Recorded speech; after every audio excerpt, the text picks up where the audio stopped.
What if I told you a nearly new airliner lost part of its fuselage in midair? Not because of extreme weather, not because of a missile, not because of a pilot mistake, but because 4 missing bolts were all that stood between a normal flight and disaster. On January 5, 2024, Alaska Airlines Flight 1282 took off from Portland in a Boeing 737-9 MAX. Just minutes after departure, while climbing through about 14,230 feet, the left mid-exit door plug tore away from the aircraft, triggering a rapid decompression. There were 171 passengers and 6 crew members on board. Amazingly, nobody died. A few people were injured, the airplane was badly damaged, and the crew managed to land safely. But what happened next was even more disturbing than the blowout itself, because this was not a mystery caused by some impossible chain of bad luck. This was a systems failure. The panel that blew off was not supposed to be an active emergency exit on that aircraft. On that configuration of the 737-9, it was a door plug, essentially a panel installed where an exit door would be on higher capacity versions. It was supposed to stay locked in place by a set of retention features and 4 bolts that prevented upward movement. Those bolts were missing. That single fact is brutal, because once investigators recovered the plug and examined it, the conclusion became devastatingly simple.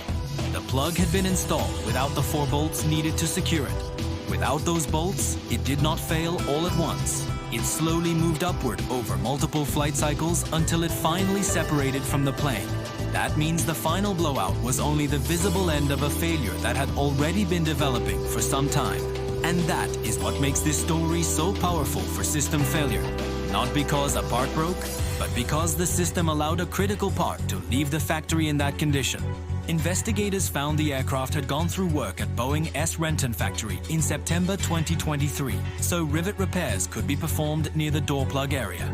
The plug was removed to do that work, but there was no documentation showing who removed it, who reinstalled it, or why the required bolts were not put back. Boeing could not provide key records identifying the people involved, and security footage that might have shown the work had already been overwritten under a 30-day retention policy before the investigation demanded it. Think about that. A safety-critical assembly was opened up, worked on, closed again, and delivered into airline service. And when the aircraft nearly exploded in flight, the manufacturer could not fully reconstruct who did the job. That is not one worker forgetting a step.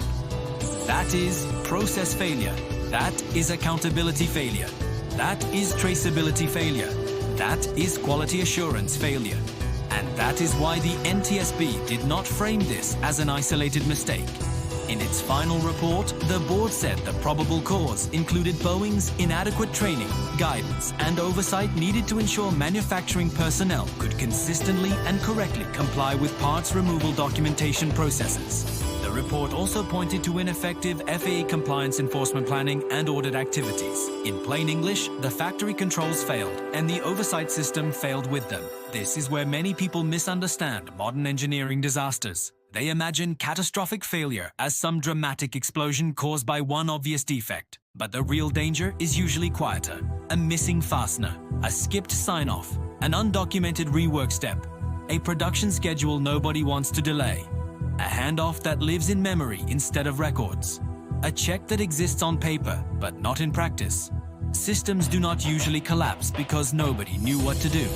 They collapse because the organization cannot guarantee that the right thing was actually done. And in aviation, that distinction is everything.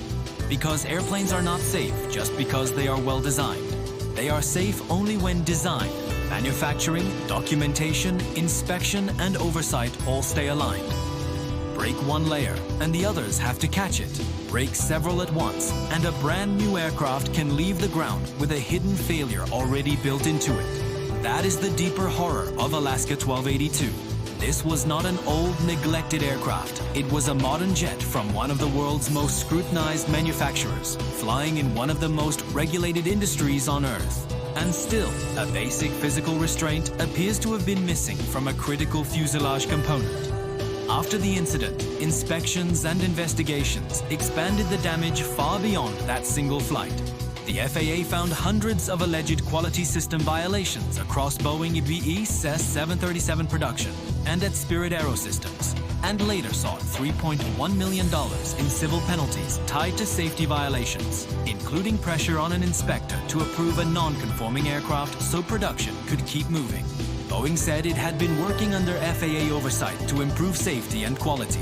That detail matters, because when schedule pressure enters a production system, every weak point becomes more dangerous. Documentation gets treated like admin work. Rework becomes routine. Sign-offs become assumptions. Deviations become normal. And once abnormal becomes normal, the system starts generating risk faster than it can detect it. This is called normalization of deviance. And aviation history is filled with it. The Alaska 1282 blowout did not just expose a missing set of bolts. It exposed what happens when organizations rely on the idea of quality instead of the proof of quality. That difference decides whether people land safely or do not land at all. And this case came terrifyingly close. The plug blew out at a moment when the aircraft had not yet climbed to cruising altitude. The passengers were still seated. The cabin crew reacted. The pilots turned back. The airplane survived. But the margin was thin enough that this story is remembered as a warning, not a success, because survival can hide the scale of the failure. When everyone walks away, the public sees relief. Engineers should see exposure of every broken barrier that should have prevented the event long before takeoff.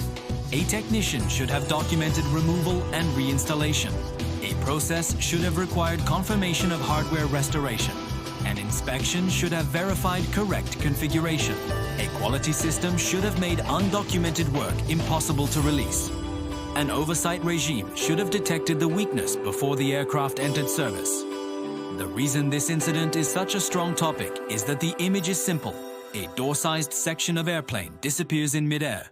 But the lesson is deeper. Catastrophic failures are often built out of administrative weakness, not mechanical complexity. That is why stories like this spread. People recognize themselves in them. Not because they build airplanes, but because every workplace has the same temptation. Move faster, trust memory, skip the paperwork, assume the last person handled it, hope the check is enough. Most of the time, nothing happens. And then one day, the panel blows off. That is the real value of studying system failures. They force us to stop asking who messed up and start asking, what kind of system makes this possible? Because once a failure depends on one person always being perfect, the failure is already designed in. Alaska 1282 was not just a mid-air blowout. It was a case study in what happens when traceability breaks, when oversight weakens, and when a modern safety-critical product leaves the line carrying an invisible defect that should never have survived the process. And that is how systems really fail.